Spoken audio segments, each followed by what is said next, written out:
So let's have a look at equilibrium. This is one of the more fundamental, important things that we go through in this class is figure this stuff out. So that hole there is in equilibrium. Now, if you look at the forces that the wires exert and the soil forces down at the bottom, they're all going to balance out. If they don't, the pole will start to move. It'll start to accelerate. And obviously you don't want that to happen.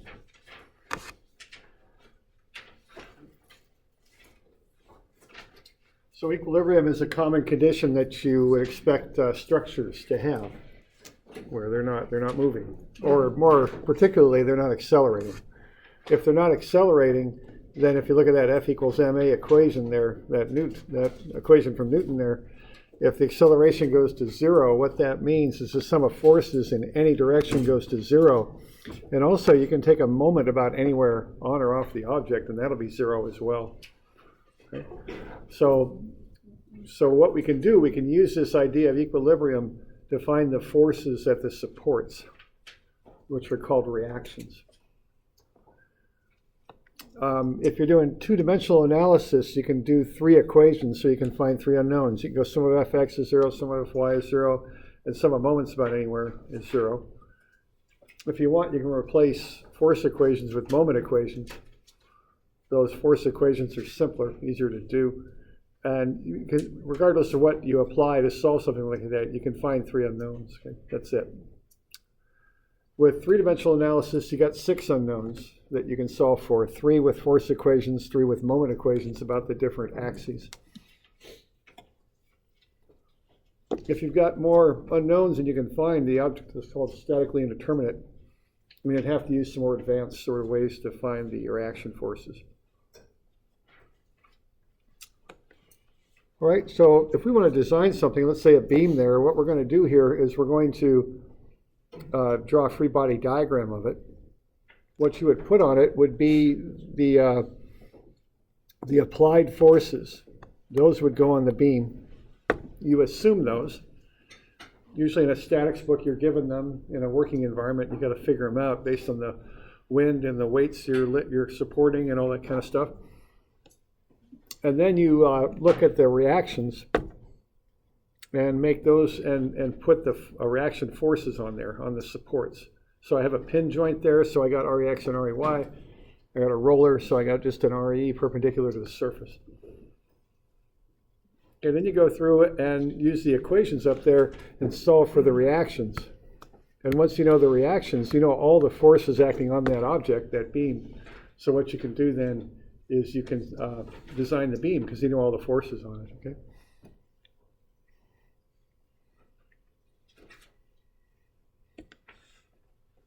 All right, now I got a little thing on signs with this because they're important.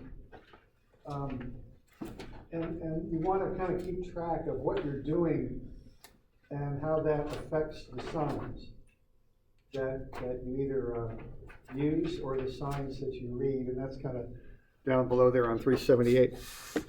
Okay, the signs you put into the equations signify the directions you have assumed the forces and moments to act. Right? The signs of your answers that you get out of the equations tell you if your assumptions of direction were correct. Okay? So the signs have different meanings depending on whether you put them into the equations or whether they're in your answers and you take them out of the equations. Okay, and I show a simple example here of an equilibrium problem.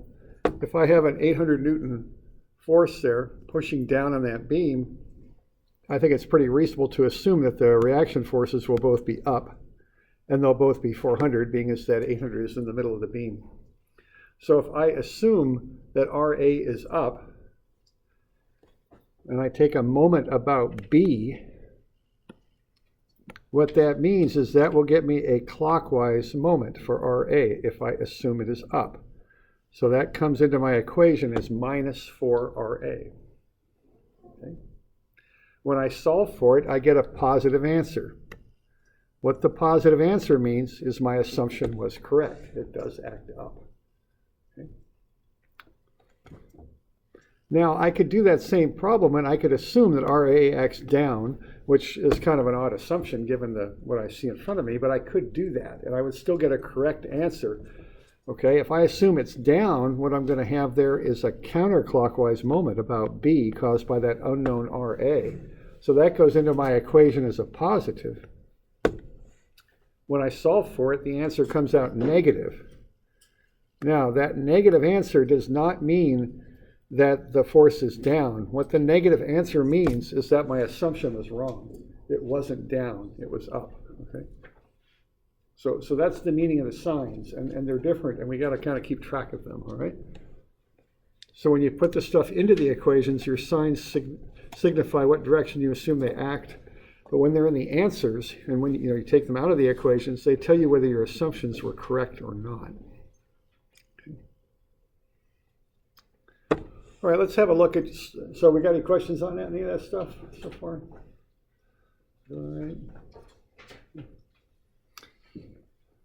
All right. Let's have a look at some simpler situations, simple beams and columns. If you ever walked up into the IA building from the north side, you probably walk down that kind of corridor there. You see beams running across. These are all kind of poured in place, I think, or maybe, yeah, they are. They're all poured in place. And then columns, okay? So running horizontally, we call that a beam.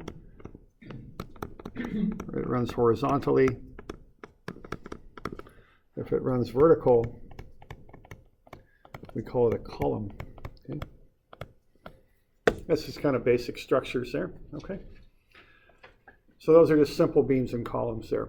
We encounter these a lot. You could think of that as being a column, that pole. You can analyze it as such. Here's Takina Hall up in the ceiling. You see inverted T cross beam there, and you see these double T roof beams running across, simple beams. That bridge overpass, you could analyze that like a beam. There's some columns there. But in the mechanical world too, that truck is a beam. If you use the wheels as supports, what you have there is a beam. Okay, I guess there'd be 3 reactions there, okay, like that. All right. So let's have a look. Okay, so I'm on page 400, I think, anyway.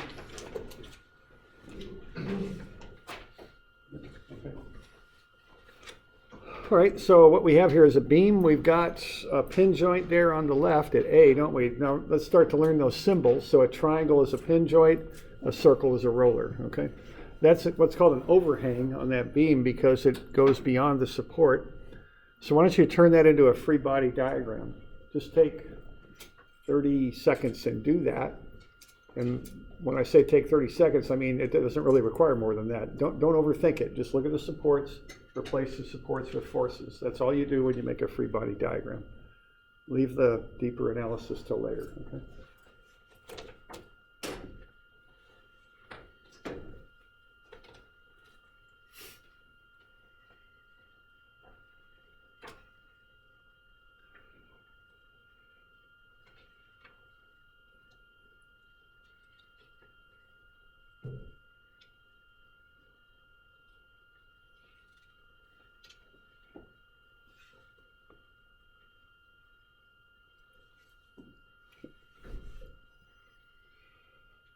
Got something like that? Yeah, that's it, okay? There's nothing more to it than that. There's no more thought that goes into it than that. I got a roller, forces perpendicular to the surface. I got a pin joint, so I got RX and RY. That's it. That's all I think about on that. Okay? So we're doing all right with that? Okay.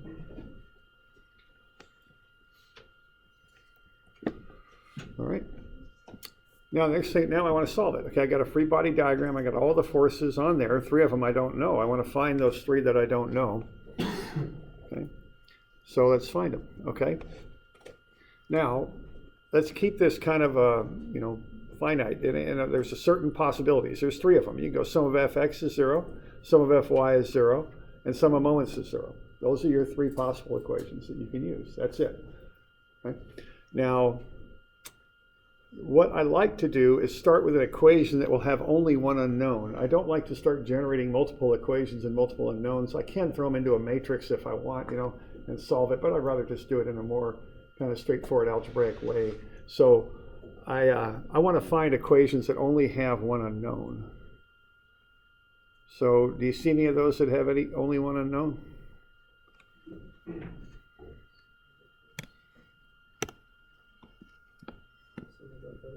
Sum of fx, yeah, for sure, that's one of them. So why don't we start with that one? That'll work, okay? All right, now I just follow a very prescribed approach when I do this, all right?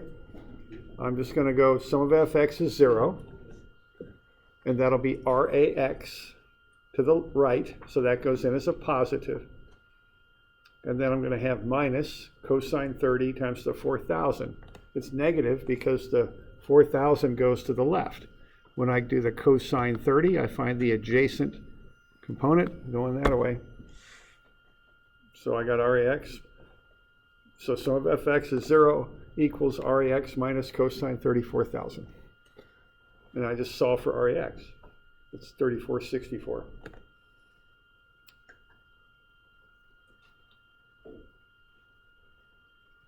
And I take the time to set that up every time, okay? I don't do shortcuts. I don't just look at stuff and say, yeah, it's that, because every now and again I bust one of those. And, you know, in the working world especially, you don't want to bust them. That's not good, okay? So I'm very systematic. I take a little extra time. I set up the equation, put it all in, and then I solve it. No shortcuts, okay? So rax is now, I know what it is now. It's 3,464 newtons. If I want to clarify a little bit further, I could put an arrow on top of that thing. It's to the right, okay? I got a positive answer. That means that my original assumption of rax being to the right was correct.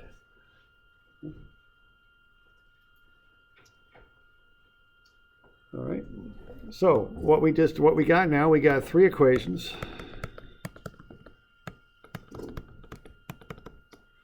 And here they are. We just used that one. Now, do we have another one that we could use that would only have one unknown?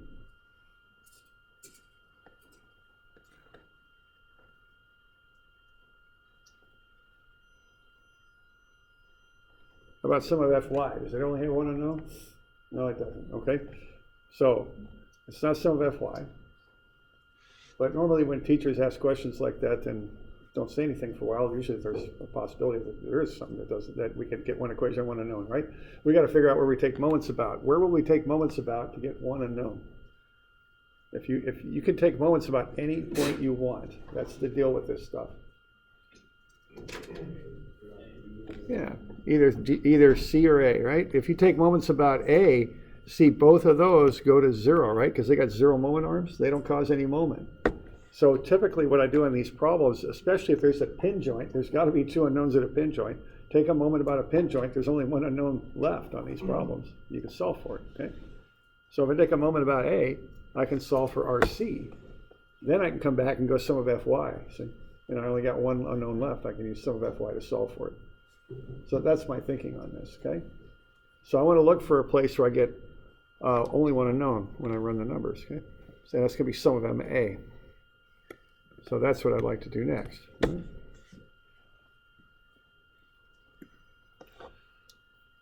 right.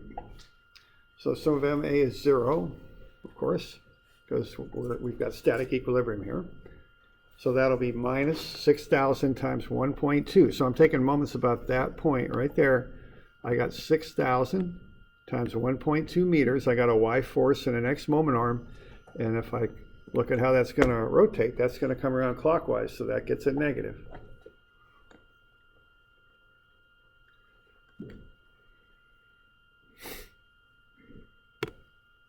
Okay. Then I got RC. Now, I don't know what it is yet, but I'm assuming it pushes up. If it pushes up, the moment comes around like that. That's counterclockwise, so that's positive if I look at the moment about A. So that goes plus 3RC.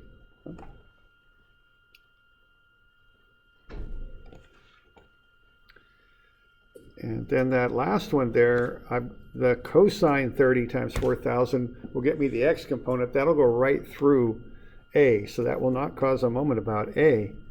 But this component here, the y component, which is on the opposite side of the angle, so that's sine 30 times 4,000, That'll get me a downward force, and that'll come around like that.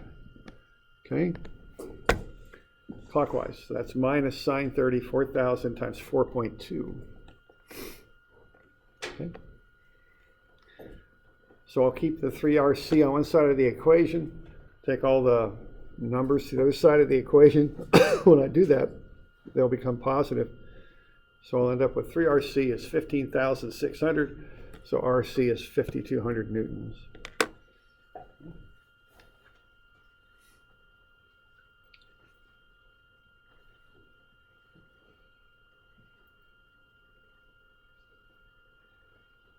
Okay.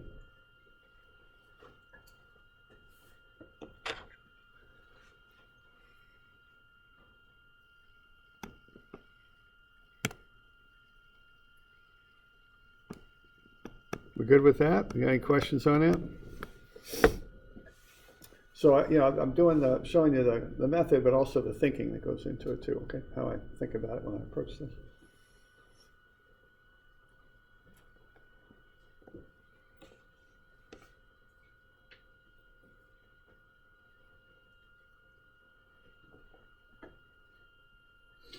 So we're good with that?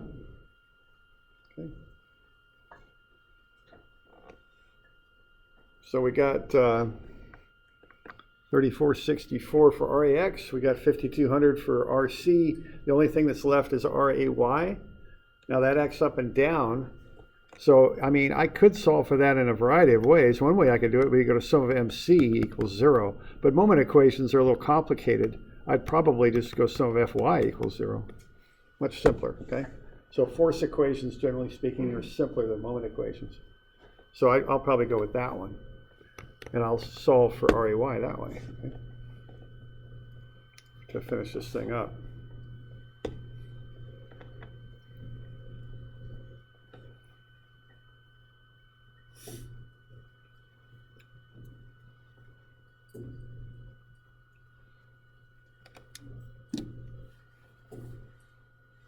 Questions on that?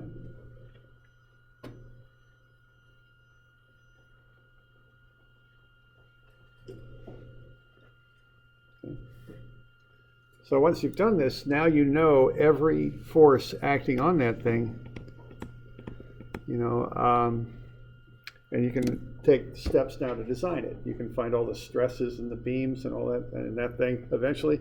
Once you know all the forces, you could generate something called a shear diagram and a moment diagram. Once you got that, you could calculate the stresses, and you could pick a beam large enough and made of a material that could withstand those stresses. That would be the sequence of how you would design it. Okay. So we're doing all right with that? That's the basic drill on this stuff. Now, of course, there'll be lots of different variations and things, but this is basically, that's basically how you do equilibrium. Okay.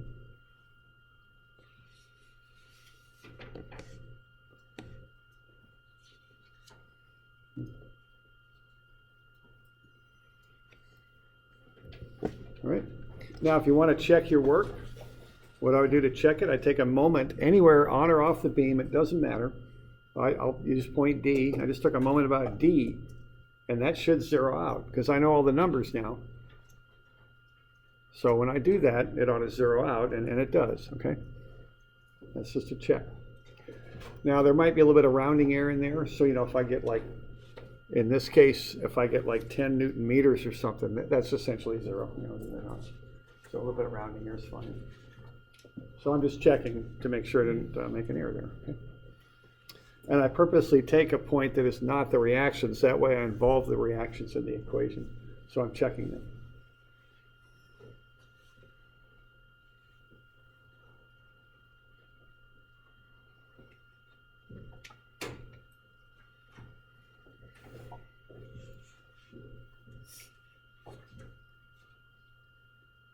So got any questions on that stuff?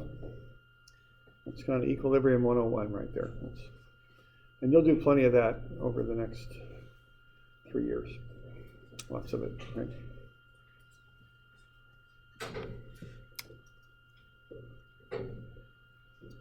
All right, now there's lots of variations on this, and we'll look at some of those.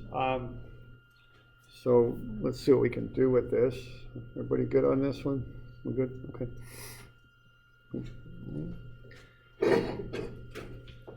All right, now here's the problem. Okay, let's look at that problem. Now, I don't know if you need to write this down, but let's say I made assumptions as shown. Let's see how that would affect what we just did. What I did, I took all the force assumptions there and I turned them around. I did all the opposite of what we actually assumed. Let's see what happens if I do that, okay? Okay, when I go sum of fx equals 0, now I've got RAX with a negative in front of it because RAX acts to the left, okay? So that's why I've got that negative in there. I've assumed that RAX is going that way. That's my assumption, so I put a negative sign in there. Now when I solve for it, I get a negative 3464. Now that does not mean that the 3464 acts to the left. That's not the meaning of that negative. That meaning means like no. It's like a digital thing. Positive is yes, negative is no. That one means no. It doesn't go that way. It goes the other way. Okay? So that doesn't require any extra calculations or anything. All it means is you got to turn the force around. That's all. Okay? So as long as your line of the force is good, you can assume it either direction. It'll just come out in the wash. If you get a negative answer, you just turn it around. That's all. Okay? So we good with that? So don't worry about which way you're assuming.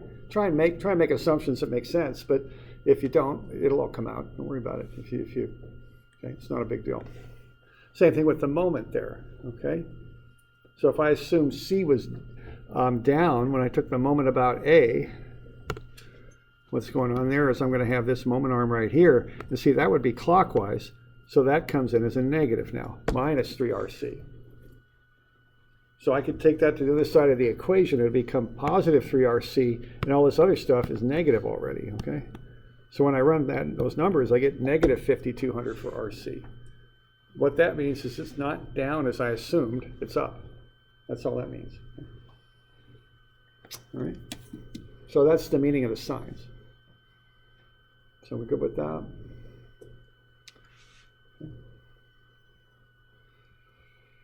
right. Why don't we just take 10 minutes and do number 261. So this is in the homework part. And I might be able to do it right there in the margin or something, or did I don't know what I did.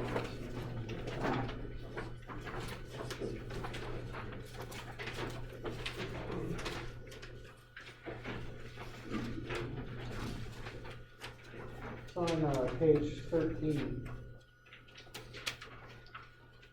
I'll maybe just kind of put it right below there if there's enough room. Okay, and the thing is, this is the same problem as the one we just did. It's just got different numbers on it, right? It's very similar. It's got some differences, of course, but if you don't know how to proceed, get the thing we just did in front of you and just do it in the same way. Page 13. Okay. So step one is draw a free body diagram, okay? And again, don't overthink that. I see a pin joint, I got an X and a Y reaction. I see a cable, cables fold, right? That's what they do. So I don't even redraw them, I just kind of take the sketch I've got and turn it into what I want. So you got an X and a Y reaction at the pin joint, the cable folds. That's all there is to it. Okay? So a free body diagram, it should take you a minute or so. Just look at the reactions, replace them with forces.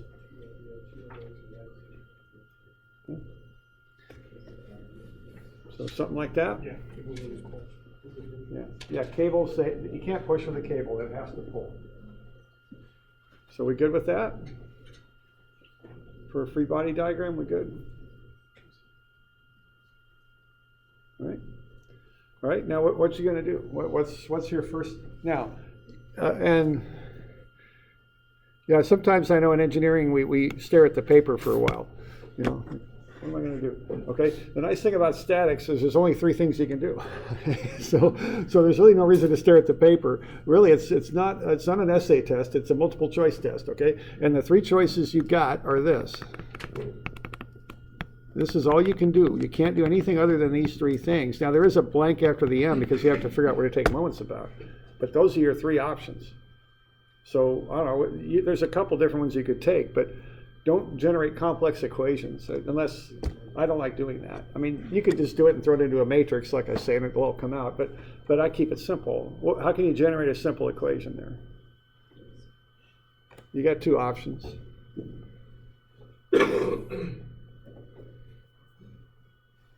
E equals mc squared. Yeah, that's good. Let's go with that, okay? We'll figure up the mass of the beam. No, we're not going to do that, okay. What are we going to do? Would this one work? Would that get you one unknown?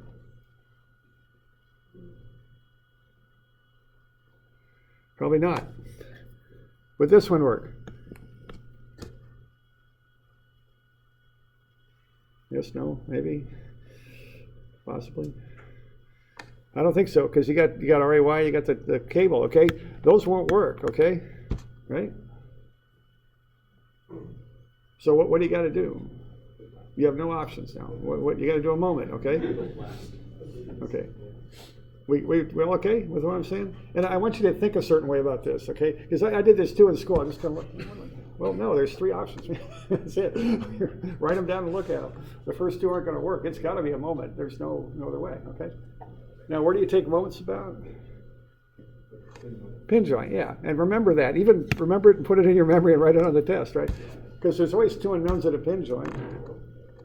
And if you got two, there's only one left, right? That you can solve for it. Okay?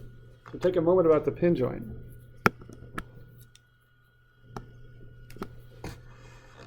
That's the thought sequence I've got that I just went through there. That's how I'm thinking about this stuff. Okay?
Yeah, that'll work too. That'll get you where you want. Either way, pin joints always works, There's always different ways to do it, but a pin joint always works in statics because there's only one other unknown. But yeah, you can do that for sure.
Yeah, something like that. Doing all right with that? Okay. Got any questions on what I just got up there? That'll get you that tension. Okay. Now I don't want this cosine 60 times the tension, because that'll get me the component that's horizontal, the adjacent side. See, that goes right through A, so that doesn't cause a moment about A, but that one there does. The sine 60 part does. Okay. You doing all right?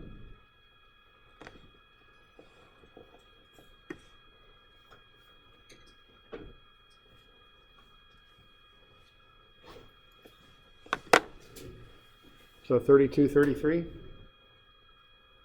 Something like that.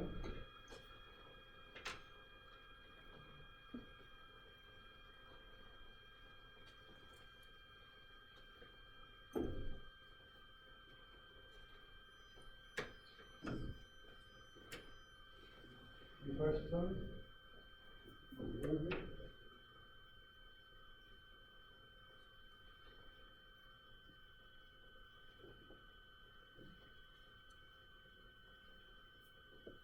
So now you got the tension in BC. It's positive answer, okay, which means the assumption was correct, which it has to be, because a cable, you can't go the other way with a cable, right? Cables can't push, they can only pull. Okay. Now that has both x and y components, doesn't it? Because it's angled. So what are the next equations you'd use on this thing? Yeah, you're going to do force equations, right? Some of fx, some of fy. I don't do I use moment equations when I need them, but if I can use a force equation instead, I will, because they're simpler. They're easier to use, less time, less chance for error, all that. So some force equations will get you rex and rey. Okay? They'll be good.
So some of fx and some of fy, that'll finish it up to get the reactions at the pin joint. Okay.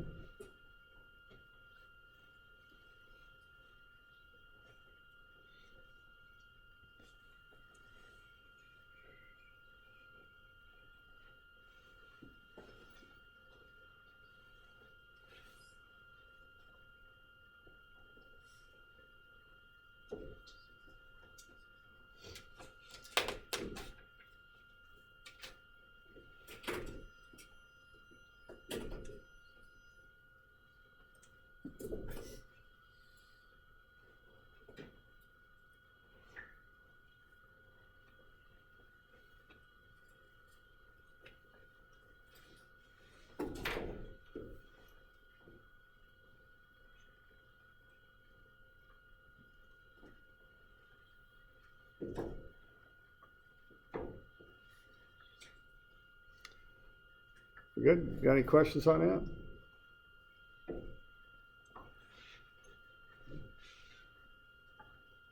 So that's kind of the basic drill on this stuff. That's how you do this stuff. Okay? And our goal here is to find those reactions. because we assume what the applied forces are. If we know the reactions, then we know all the forces acting on the object. If we know all the forces on the object, we can design it now. Okay? So to withstand those, that's what we would do next. Okay? Right. Now, of course, there's lots of variations on this, lots of different kind of physical situations you can get into. So if we're good on this, why don't we look at another one here? All right. And the next one will be on 405. That's called a cantilever. That's the term for that. It's like an extended beam that extends out over space. Use these on porches sometimes. You know, I think I showed you some pictures of cantilevers. But if we're good on this, are we good? Questions? All right. So there's a nice bolted connection there. That's a cantilever support right there. Completely bolted in. Bolted in. So that's a cantilever. You can also take a beam. It's real common to take like a second story floor joist and just push it out and make a porch out of it. That'd be a cantilever support right there. Okay. Cantilever. Guess we got lots of cantilevers here, don't we? Goodness. Okay. There we go, right there. Boy, but there's an awful lot of force going on there. Okay. See how they got that wire there? They're kind of cheating a little bit. They're pulling that thing back up. See that on gates sometimes, a little turnbuckle in it, so you can pull them up as they sag, right? This one, you know, you can really see what they did there. Look at that. Okay. See, architects really like that because you get open space. You can have a deck or something on top, open space down below. Nice effect. Okay. All right, so let's have a look at this one. So, first thing you do is you draw a free body diagram, right? So that's always step one.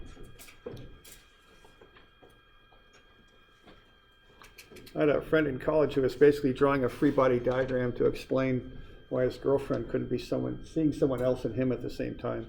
They would conflict. He was having problems, obviously. So he was resorting to his core engineering behavior. He drew a diagram to prove this. The irony was he was seeing someone else too, but I chose not to bring that up at the time. So we had to do a little bit of analysis. Yeah, yeah, I don't know. It worked out though. They got married, they got kids and everything. They're doing fine.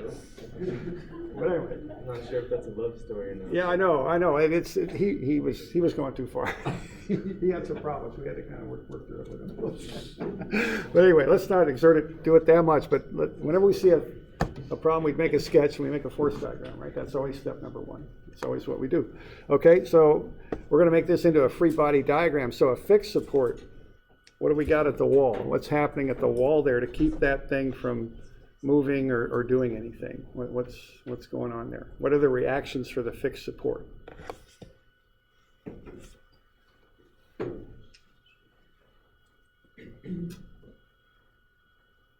Okay. So will a fixed support allow that beam to move up or down? No. So if it won't do that, there's a reaction force. So if it prevents, reaction forces prevent motion is what they do. Will the fixed support allow the beam to move left or right? No. Okay. Will the fixed support allow the beam to twist or rotate about the wall? No, it's bolted or embedded or something like that. Okay? So I usually go MRB, meaning a reactive moment of B. Okay? So there's a quick free body diagram, okay, right there. Now we want to break that down because we got to do that resultant stuff that we did next to really get those forces into a form where we can use them. But that's the start point right there. Just putting those three forces on there.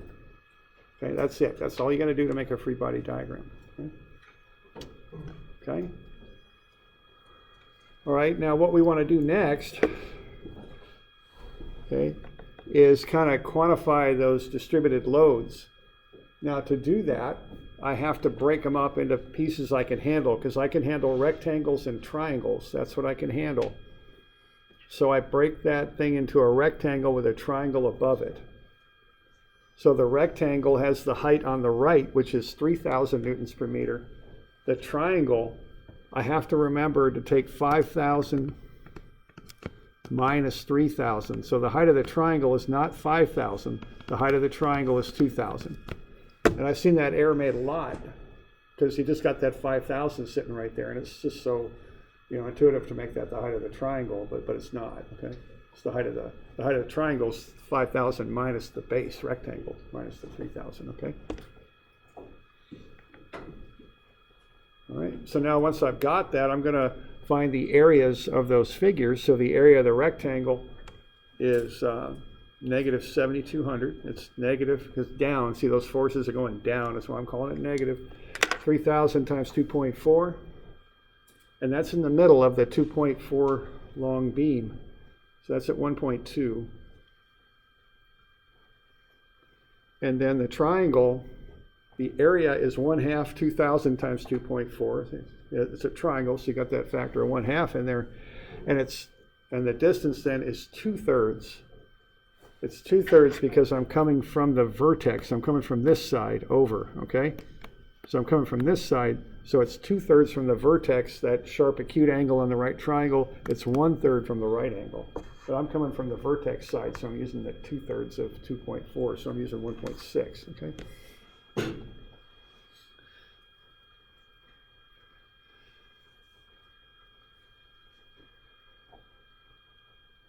So we doing all right with that? So see, now I've got a nice simple free body diagram that I can work with.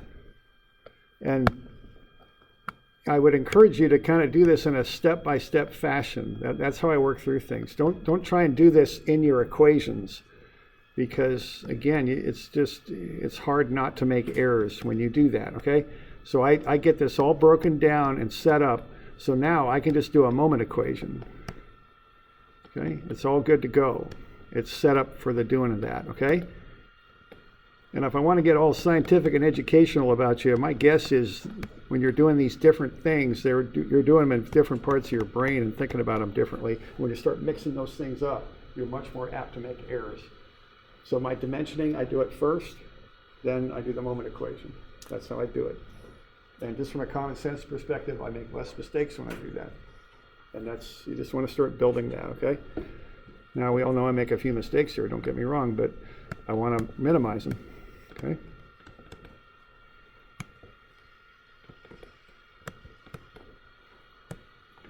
So now, basically I've taken that sketch up above and I've done that to it down below, okay?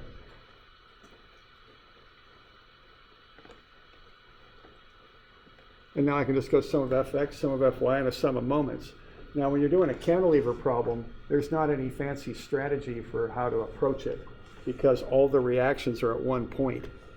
So all you got to do is go sum of fx, sum of fy, and a sum of moments, and you're good. That's all you got to do. There's there's nothing fancy about how you approach it. Okay? So are we doing all right with that? Any questions on that so far?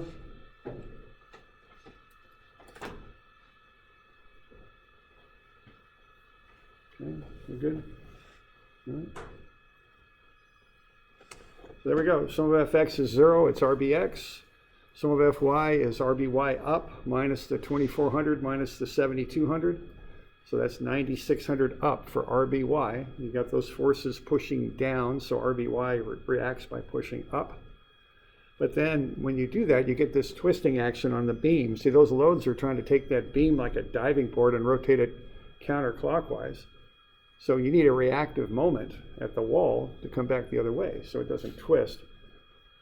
Okay? So you got the 2400 times its 1.6 meter moment arm and the 7200 times its 1.2 meter moment arm. Those are both positive.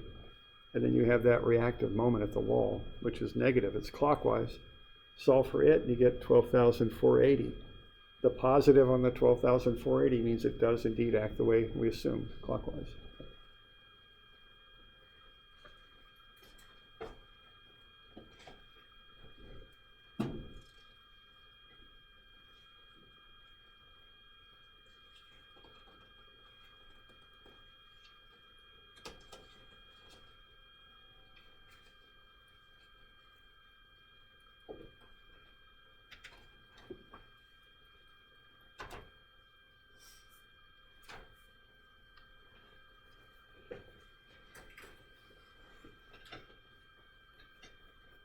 So, we doing all right with that? We got any questions on that?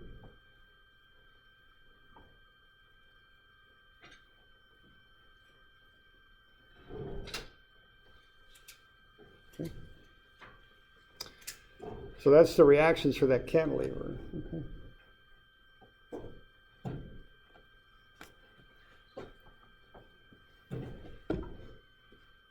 So why is it that when you first calculated the forces, Mhm. they were negative, but then when you use them in the moment equation, they become positive? Right. Yeah. So the question is, why, when we do look at the forces, they're negative? The reason for that is they point down. But when we put them in the moment equation, it depends where you take moments about. We're taking moments about B, so they're coming around counterclockwise. So the way I describe that is there's no direct relationship between the sign on a force and the sign on the moment it creates.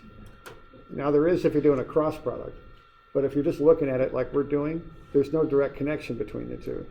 Because really it depends where you're taking moments about. If I'm taking moments about B, those are counterclockwise, so they're positive. But what if I'm taking moments about A?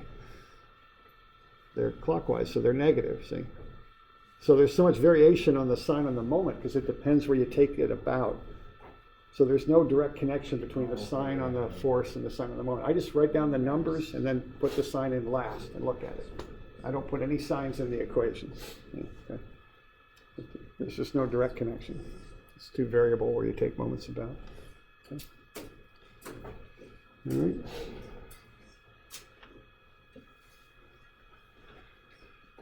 Okay, I'll add a couple to that list that's due Friday. So 262 and 263. Now these things are a little involved, so have a look at them.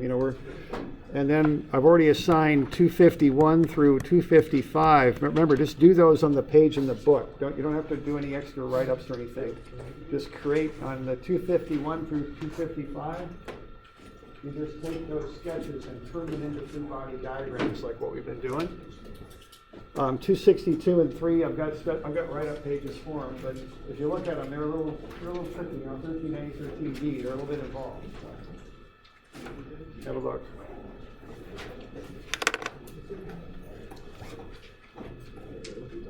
All right, so good to go.